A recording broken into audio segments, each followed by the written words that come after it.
Okay, so we will start chapter 5, notes, part 2. We want to start with the dominant denominations. Please remember there again that this is society on the eve of the American Revolution. So we've talked a little bit about, the economy, the ethnicity. So now the notes today are a little more religious turned. There were 2 established churches, all right? When we say established churches, we're talking about tax supported. So by 1775, there was the Anglican and the Congregational. A great majority of people didn't worship in churches during this time period. All right, so please remember that. But just note the 2 supported churches, Anglican and Congregational. Those colonies that had the established religion, only a minority of people really belonged to them.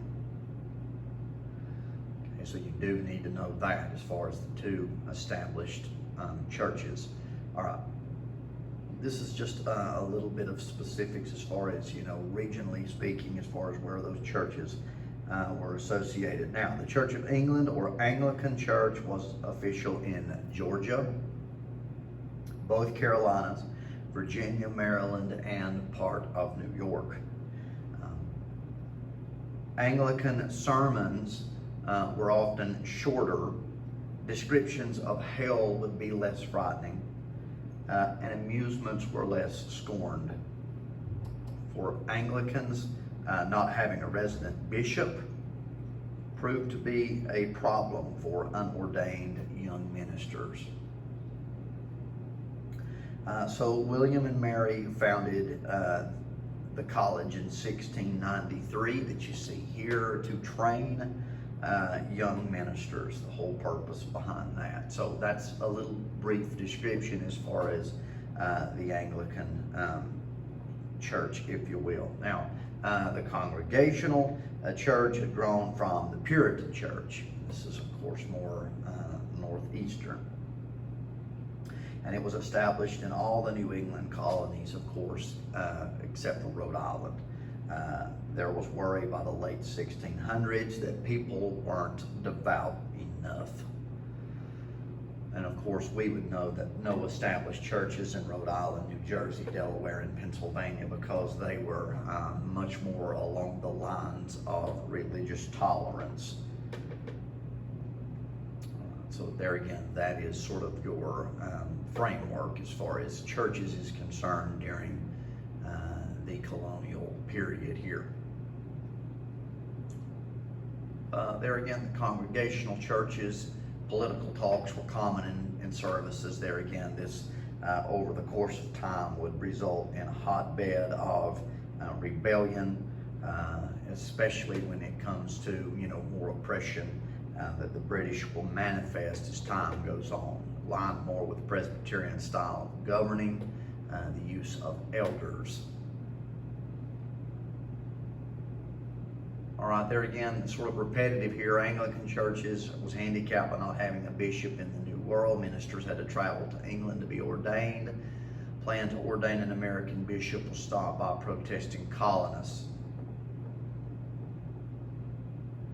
Okay, the reason why, of course, is here felt this would increase power of Anglican church and therefore crown as well.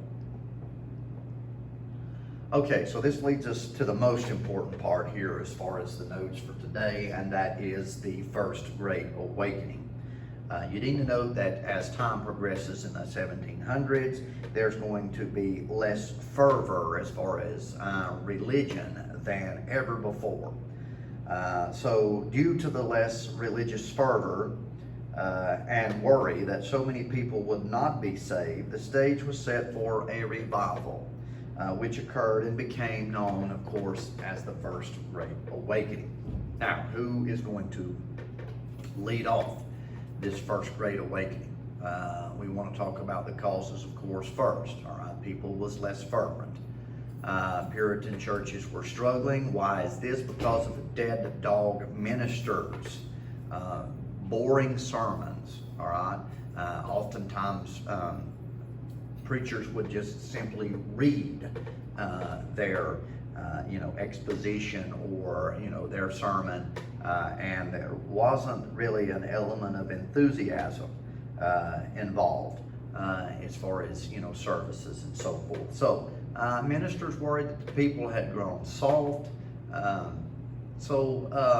There again, people was sort of losing a lot of that religious fervor. All right. Another thing that's going to contribute to this, of course, is Benjamin Franklin's Poor Richard's Almanac. It is going to be, there again, second as far as overall bestseller, as far as book is concerned.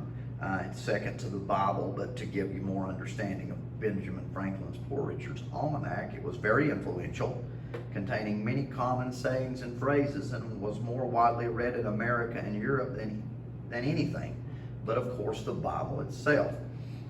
In his writings, Franklin would experiment with science, and his sheer power of observation also helped advance science. The Poor Richard's Almanac was sort of taking the place as far as biblical principle was concerned. People that was starting to become detached from religion was taking on more of what Benjamin Franklin, as far as his influential writings, and in those writings, there again, it was more sort of humanistic, if you will, as far as how to be able to appropriately progress through life. Not necessarily denouncing religion, but not necessarily promoting it either. Just to sort of give you clarification in association with Poor Richard's Almanac versus, the Bible itself. You do need to know that Benjamin Franklin's usage of this was one of the reasons or causes of the First Great Awakening. There again, liberal ideas began to challenge old-time religion. Arminians, you definitely need to write this down. Arminian ideology, there again, began to really question or challenge predestination. There again, individual free will.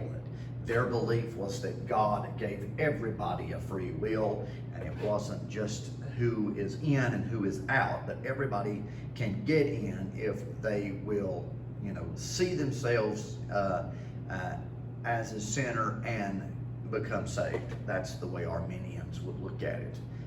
There again, it wasn't a divine decree, not God saying you're in, you're out, but simply a free will that a person uses to determine their eternal fate. So this was starting to manifest or show during the colonial period and really start to challenge that Calvinistic idea. And of course, because of church membership, as we talked about in the last chapter, was starting to decline.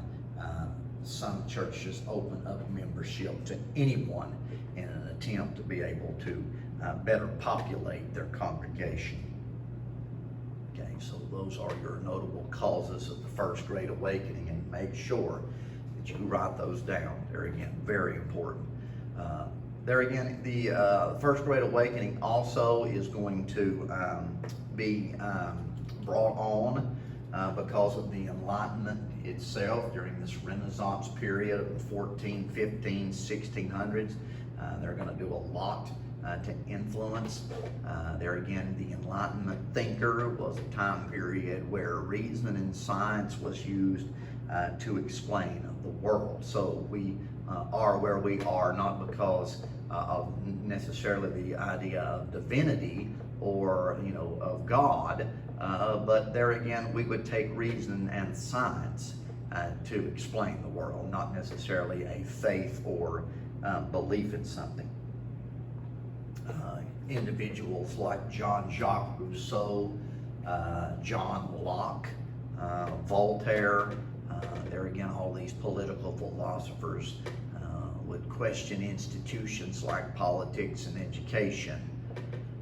And so there again, you just need to know that there again, this was a reaction against the rationalism and enlightenment of the period that put reason above God. That's what you need to know, reason above God, and a reaction against complacency of religion. So make sure you write that note down. That's a pretty good note there as far as the First Great Awakening. Okay, so this was another contributing factor as to why many thought we need revival. We are losing people to more, there again, humanistic viewpoints as far as life, such as Poor Richard's Almanac. It's sort of competing with the Bible. We're losing, a lot of the religious fervor due to these political philosophers who's putting rationalism, and reason above faith in God. So there's a big worry from a religious perspective. All right, this is all going to change in the First Great Awakening. There again, note that it's a time period of 1730 and the 1740s. First signs it was in Pennsylvania and New Jersey with Scotch-Irish and tenant family. There again, you ask why them and Presbyterian and not Anglican? Because there again, the Presbyterian was not necessarily an established church. Okay, so founded the Law College or Princeton University to train ministers. So the ball now is starting to roll and become established here that we need a reconnection or a reviving, if you will. Okay, big individual here that you need to know, of course, is Jonathan Edwards. Was a preacher with fiery preaching methods, emotionally moving many listeners to tears while talking of the eternal damnation that non-believers would face after death. And you got to think about this now. Up till this time, we're dealing with these dead dog ministers, these boring sermons, these continual readings, in the same monotone voice, if you will. Well, here this individual steps up and there again with great fervor, with great fiery preaching methods, with great means of emotion. Think about it. If you hear, some of the sermons that he preaches in such elaborate manner, something that they're not used to, of course, it is going to it's going to be a different scope and a different outlook. Jonathan Edwards is going to begin preaching in 1734, and his methods would spark debate among his peers. The most famous, that's of course not Jonathan Edwards. I have no idea who that is. That is John Edwards as well, but not the one we're talking about. This is Jonathan Edwards that we're talking about here. He began preaching 1734, and his method sparked debate among his peers. Most famous sermon was Sinners in the Hands of an Angry God. It has been noted that in the Northeast, when he would preach that particular sermon, that you can go into a lot of those colonial churches to this day and see behind the church pew, people would be gripping the pew with such fear that they would leave their nail prints in the pew. And some say that that is still prevalent or seen in those church pews to this day. All right, so there again, preaching sinners in the hands of an angry God, describing a man dangling a spider over a blazing fire, able to drop the spider in at any time, just as God could do to man. His most notable metaphor, the road to hell is paved with the skulls of unbaptized children. So there again, a very hardline preacher. There again, something they're not accustomed to being exposed to. So know that about Jonathan Edwards. The assignment that we have today, the primary source, you will have to read that and respond to those questions. George Whitefield was even better than Edwards when he started 4 years later. An orator of rare gifts, he even made Jonathan Edwards weep and persuaded always skeptical Benjamin Franklin to empty his pockets into the collection plate. Imitators would copy his emotional, shaking sermons and his heaping of blame on sinners. Okay, here's where we need to concentrate as far as the First Great Awakening. These new preachers were met with skepticism by the Olites, or the Orthodox clergymen. All right, they're very skeptical of emotionalism. Their antics of revivalists are in question.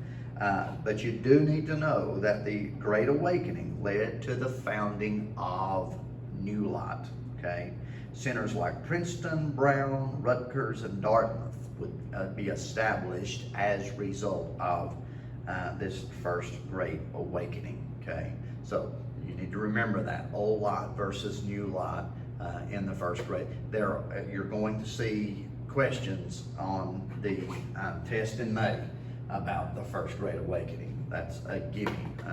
Every past test has that on it, so make sure that you can differentiate the Old Light versus New Light during the First Great Awakening. There again, the results of the First Great Awakening, many new order denominations will emerge, breaks down regional differences, great tolerance for dissent, Western Frontier and South Sea rise in Baptist and Methodist as a result of the First Great Awakening. Salvation is democratic, not predestined. Very important that you see that. A new wave of missionary work among Indians and slaves. The New Light, of course, would bring about these colleges that we've already mentioned. All right, so make sure you write down these results of the Second Great Awakening. You do need to know that the First Great Awakening was the first mass social movement in America, unifying 80% of the colonists as a single people. This is going to give momentum to the Revolutionary War, because this is going to be the first time that under the Great Awakening that you're going to see a resistance towards established authority. Very important that you see that. I would even write that down even though it doesn't show that in the notes. This is the first time that you're going to see resistance towards established authority. So I will just repeat myself with that. Okay, that is association with this statement right here. Momentum used in revolution, challenging elitist ideas. Separation of church and state ideas creeping into colonist thinking as well. Okay, so very important, all right, that you write down those results of the First Great Awakening.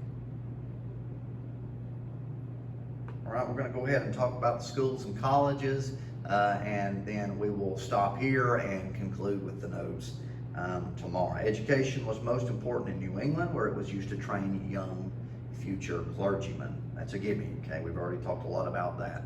In other parts of America, farm labor used up most of the time that would have been spent in school. However, there were fairly adequate primary and secondary schools in areas other than New England. The only problem was that the only well-to-do children could afford to attend.